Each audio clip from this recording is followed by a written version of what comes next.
Hi DSK Platinum, this is me, your friend Selvakumar. അപ്പോൾ friends നമുക്കറിയാം നമ്മുടെ കേരളത്തിൽ ഇപ്പോൾ ഈ ഒരു അടുത്ത കാലത്തൊക്കെ ആയിട്ട് നോക്കിക്കഴിഞ്ഞാൽ പ്രത്യേകിച്ചും ഈ സാമൂഹ്യ മാധ്യമങ്ങളിലെല്ലാം നോക്കിയാൽ കൊലപാതകങ്ങളുമായിട്ട് ബന്ധപ്പെട്ടുള്ള വാർത്ത ഒരുപാട് വർദ്ധിച്ചു വരുന്നതായിട്ട് നമുക്ക് കാണാനായിട്ട് സാധിക്കും. പിന്നെ അതുപോലെ തന്നെ ഈ അടുത്ത കാലത്ത് ബഡ്ജറ്റ് അവതരണവുമായിട്ട് ബന്ധപ്പെട്ട് പൊളിറ്റിക്കൽ ഇഷ്യൂസ് ഒരുപാട് നടക്കുന്നുണ്ട് ഇപ്പോൾ.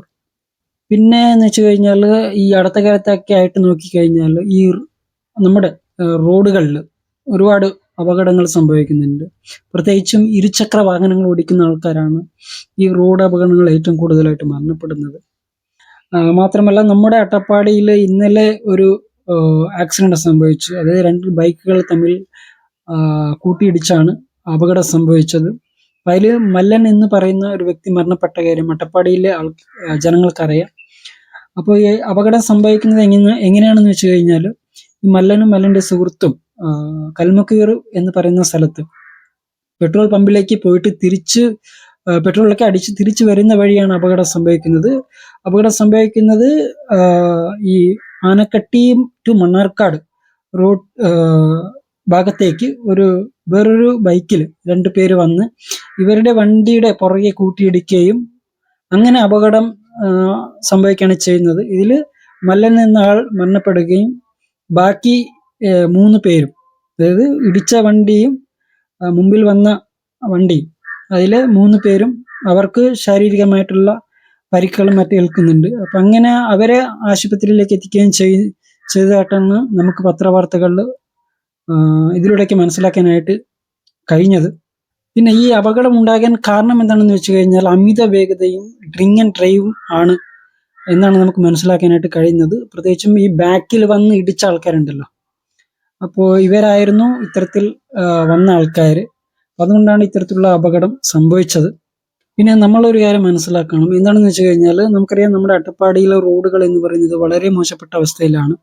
പ്രത്യേകിച്ചും ഈ അടുത്ത കാലത്താണ് കോട്ടത്തറ മുതൽ ഈ മണ്ണാർക്കാട് ഭാഗത്തേക്ക് ഉള്ള റോഡുകളിൽ ഇപ്പോൾ പാച്ച് വർക്കും കാര്യങ്ങളൊക്കെ ചെയ്ത് അത്യാവശ്യം ഒരു നല്ല രീതിയിൽ ഉണ്ട്. ബട്ട് അതേ സമയത്ത് തന്നെ കോട്ടത്തറ കഴിഞ്ഞ് കോട്ടത്തറ ടു ആനക്കട്ടി ആ ഭാഗത്തേക്കുള്ള റോഡ് എന്ന് വെച്ച് കഴിഞ്ഞാൽ അവിടെ പാച്ച് വർക്കും കാര്യങ്ങളൊന്നും ചെയ്തിട്ടില്ല. അവിടുത്തെ റോഡ് എന്ന് വെച്ച് കഴിഞ്ഞാൽ വളരെ മോശപ്പെട്ട അവസ്ഥയിലാണ് ഉള്ളത്. സോ ഈ ഒരു റോഡിൽ അമിത വേഗത്തിൽ ഡ്രൈവേഴ്സ് വണ്ടി ഓടിക്കുകയാണെങ്കിൽ തീർച്ചയായിട്ടും അത് വളരെ വളരെ ഡേഞ്ചർ ആയിട്ടുള്ള ഒരു കാര്യമാണ്. സോ എല്ലാ ഡ്രൈവേഴ്സും ശ്രദ്ധിക്കേണ്ടത് എന്താണെന്ന് വെച്ച് കഴിഞ്ഞാൽ വേഗത കുറച്ച് ഓടിക്കുക. പിന്നെ അതുപോലെ തന്നെ ഈ നോർമലായിട്ട് വണ്ടി ഓടിക്കുമ്പോൾ തന്നെ നമുക്ക് പലപ്പോഴും ചില സമയത്ത് കൺട്രോളൊക്കെ തെറ്റാറുണ്ട്. ബട്ട് അതേ സമയത്ത് ഈ drink and drive with over speed അങ്ങനെ പോയി കഴിഞ്ഞാൽ തീർച്ചയായിട്ടും കൺട്രോൾ കിട്ടത്തില്ല. ആ ഒരു കാര്യം പ്രത്യേകമായിട്ട് ശ്രദ്ധിക്കണം. കാരണം കുറച്ച് ഉത്തരവാദിത്വത്തോടെയൊക്കെ ഓടിക്കുക. നിങ്ങൾ മാത്രമല്ല റോട്ടിൽ ഓടിക്കുന്നത്, വേറെയും ആൾക്കാരുണ്ട് എന്ന് മനസ്സിലാക്കുക. പിന്നെ അതുപോലെ തന്നെ ഈ രാത്രികാലങ്ങളിൽ യാത്ര പോകുന്ന സമയത്ത് ഞാൻ ശ്രദ്ധിച്ച വേറൊരു കാര്യം എന്താണെന്ന് വെച്ച് കഴിഞ്ഞാൽ ഈ ബ്രൈറ്റ് ആൻഡ് ഡിം ലൈറ്റുകൾ പലപ്പോഴും പല ഡ്രൈവേഴ്സും പ്രവർത്തിപ്പിക്കാറില്ല. അപ്പം അതെന്ന് വെച്ച് കഴിഞ്ഞാൽ പലപ്പോഴും അപകടത്തിലേക്ക് നയിക്കുന്ന ഒരു കാര്യമാണ്. അത് കൃത്യമായിട്ട് പ്രവർത്തിപ്പിച്ചില്ല എങ്കിൽ ഇതിൽ പ്രത്യേകിച്ചും ഈ 2 വീലേഴ്സ് പോലുള്ള ചെറിയ വാഹനങ്ങളിൽ പോകുന്ന ആൾക്കാർക്കാണ് ഏറ്റവും കൂടുതലായിട്ട് അപകടം സംഭവിക്കാൻ ഏറ്റവും കൂടുതൽ സാധ്യതയുള്ളത്. അപ്പം അത് പ്രത്യേകമായിട്ടും ശ്രദ്ധിക്കുക. പിന്നെ അതുപോലെ തന്നെ ഈ റോഡ് നിയമങ്ങളൊക്കെ പാലിക്കുക. റോഡ് നിയമങ്ങൾ തീർച്ചയായിട്ടും ഡ്രൈവേഴ്സിനും അതുപോലെ തന്നെ പബ്ലിക്കിനും ഉള്ളതാണ്. അത് കൃത്യമായിട്ട് പാലിച്ചാൽ തന്നെ ഒരുപാട് പ്രശ്നങ്ങൾ കുറയാനായിട്ട് സാധിക്കും. അപ്പം അത് കൃത്യമായിട്ട് ഫോളോ ചെയ്യുക, പാലിക്കുക. എല്ലാ സമയത്തും ഈ മോട്ടോർ വെഹിക്കിൾ ഡിപ്പാർട്ട്മെന്റ് അതുപോലെ തന്നെ പോലീസും പിടിച്ചാലേ പാലിക്കൂ എന്നൊന്നില്ല. നമ്മൾ കൃത്യമായിട്ട് പാലിച്ചു കഴിഞ്ഞാൽ തന്നെ ഒരുപാട് അപകടങ്ങൾ ഇല്ലാതാക്കാനായിട്ട് നമുക്ക് സാധിക്കും. പിന്നെ അതുപോലെ തന്നെ ഈ മോട്ടോർ വെഹിക്കിൾ ഡിപ്പാർട്ട്മെന്റും പോലീസ് വകുപ്പും പലപ്പോഴും എന്താ പറയുക over speed with drink and drive ഇങ്ങനെയുള്ള ആൾക്കാരെ എന്താ പറയുക പിടിക്കുന്നുണ്ട്. ബട്ട് അതേ സമയത്ത് തന്നെ പലപ്പോഴും പല സ്ഥലങ്ങളിൽ ഇത്തരത്തിലുള്ള സംഭവങ്ങൾ നടക്കുന്നുണ്ട് എന്നുള്ളത് ഒരു സത്യമാണ്. പിന്നെ അതുപോലെ തന്നെ ഈ ഡ്രൈവിംഗ് ചെയ്യുന്ന സമയത്ത് ഇപ്പോൾ 2 വീലേഴ്സിൽ പോകുന്ന ആൾക്കാരാണെങ്കിൽ ഹെൽമെറ്റും മറ്റ് സേഫ്റ്റി പ്രിക്കോഷൻസും കാര്യങ്ങളുണ്ട്. മറ്റു വാഹനങ്ങളിലാണെങ്കിൽ അത്തരത്തിൽ ഇപ്പോൾ സീറ്റ് ബെൽറ്റ് അങ്ങനെ തുടങ്ങിയ ഒരുപാട് കാര്യങ്ങൾ ചെയ്യേണ്ടതായിട്ടുണ്ട്. അതൊക്കെ കൃത്യമായിട്ട് ഫോളോ ചെയ്ത് ഡ്രൈവ് ചെയ്യുക. കാരണം നമ്മുടെ ജീവൻ വളരെ പ്രധാനപ്പെട്ടതാണ് എന്നുള്ളത് കൊണ്ടാണ്. നമ്മുടെ ജീവൻ നമുക്ക് മാത്രമല്ല പ്രധാനപ്പെട്ടത്, നമ്മുടെ ഫാമിലിക്കും വളരെ പ്രധാനപ്പെട്ട ഒരു കാര്യമാണ്. അപ്പോൾ അത് പ്രത്യേകമായിട്ട് മനസ്സിലാക്കുക, ഉത്തരവാദിത്തത്തോടെ കാര്യങ്ങളൊക്കെ ചെയ്യുക. പിന്നെ അതുപോലെ തന്നെ ഈ പബ്ലിക് റോഡുകളിൽ അമിത വേഗത്തിൽ, അതായത് അമിത വേഗം എന്ന് പറഞ്ഞു കഴിഞ്ഞാൽ ലീഗലായിട്ട് ഓരോ സ്ഥലത്തും ഓരോ സ്പീഡിൽ പോകണം എന്നൊക്കെ നമുക്ക് ഉണ്ട്. അപ്പോൾ അത് ചില സ്ഥലങ്ങളിൽ ഇതിനെല്ലാം ബ്രേക്ക് ചെയ്തുകൊണ്ട് ചില ആൾക്കാർ വണ്ടി ഓടിക്കുന്നത് നമുക്ക് കാണാനായിട്ട് സാധിക്കും. അപ്പോൾ അത്തരത്തിൽ പോകുന്ന ആൾക്കാർ അവരോടാണ് പറയുന്നത്, പബ്ലിക് റോഡ് എന്ന് പറയുന്നത് ഒരു ഈ റേസിംഗ് ട്രാക്ക് അല്ല.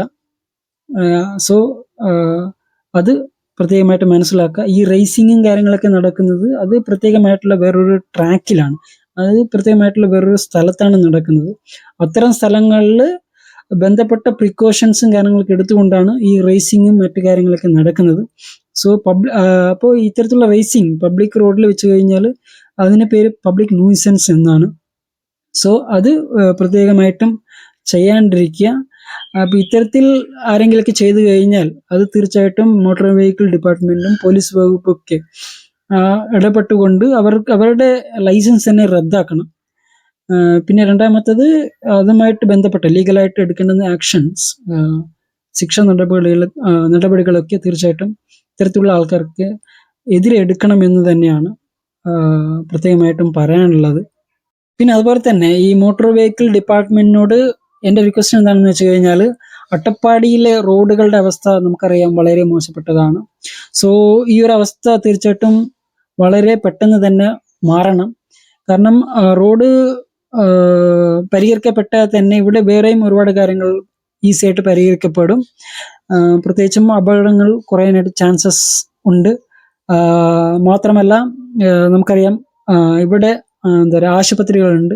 ഈ ആശുപത്രിയിൽ നിന്നൊക്കെ പലപ്പോഴും പല സ്ഥലത്ത് പല ആൾക്കാരെ, രോഗികളെ കൊണ്ടുപോകുന്നുണ്ട്. അപ്പം അത് വളരെ ചില സമയത്ത് ഇപ്പോൾ എന്താ പറയുക, വളരെ ഡേഞ്ചർ ആയിട്ടുള്ള സമയങ്ങളിലൊക്കെ വളരെ സ്പീഡിലാണ് പോകുന്നത്. അപ്പം അതിൻ്റെ ഒരു യാത്ര സുഗമമാക്കാനായിട്ട് സാധിക്കും എന്നുള്ളതാണ്. അപ്പം അതും പ്രത്യേകമായിട്ടും ഇത്തരത്തിലുള്ള ഡിപ്പാർട്ട്മെന്റുകൾ മനസ്സിലാക്കുക. അതിന് വേണ്ട എന്താ പറയുക നടപടികൾ യഥാസമയത്ത് എടുക്കുക. കാരണം ഇത് അട്ടപ്പാടിയിലെ ജനങ്ങളുടെ ഒരു ആവശ്യമാണ്. എന്തായാലും എനിക്ക് പറയാനുണ്ടായിരുന്നത് ഞാൻ നിങ്ങൾക്ക് ഷെയർ ചെയ്തു. അപ്പോൾ റോഡ് സേഫ്റ്റിയുമായിട്ട് ബന്ധപ്പെട്ടുകൊണ്ട് ഇനിയും ഇന്ന കാര്യങ്ങൾ ചെയ്തു കഴിഞ്ഞാൽ കൂടുതൽ മെച്ചപ്പെടുത്താനായിട്ട് സാധിക്കും എന്ന് തോന്നുന്ന കാര്യങ്ങൾ നിങ്ങൾ നമ്മുടെ കമൻറ്റ് ബോക്സിൽ ഇടുക. പിന്നെ നിങ്ങളിടുന്ന ഓരോ കമൻസും തീർച്ചയായിട്ടും നമ്മുടെ സൊസൈറ്റിയിൽ നല്ലൊരു മാറ്റത്തിന് കാരണമാകുന്നതായിരിക്കണം. അത്തരത്തിലുള്ള കമൻറ്റുകൾ ഇടുക. മാത്രമല്ല സൊസൈറ്റിക്ക് കൂടുതൽ റെസ്പോൺസിബിൾ ആയിരിക്കുക എന്നുള്ളതാണ് എനിക്ക് പ്രത്യേകമായിട്ടും ഈ ഒരു നിമിഷത്തിൽ നിങ്ങൾ ഓർമ്മപ്പെടുത്തുന്നത്. അടുത്തത് പുതിയൊരു വിഷയമായിട്ട് പുതിയൊരു വീഡിയോയിൽ നമുക്ക് കാണാം. അതുവരെ എല്ലാവർക്കും നല്ലൊരു bye. Take care. Love you all. Thank U.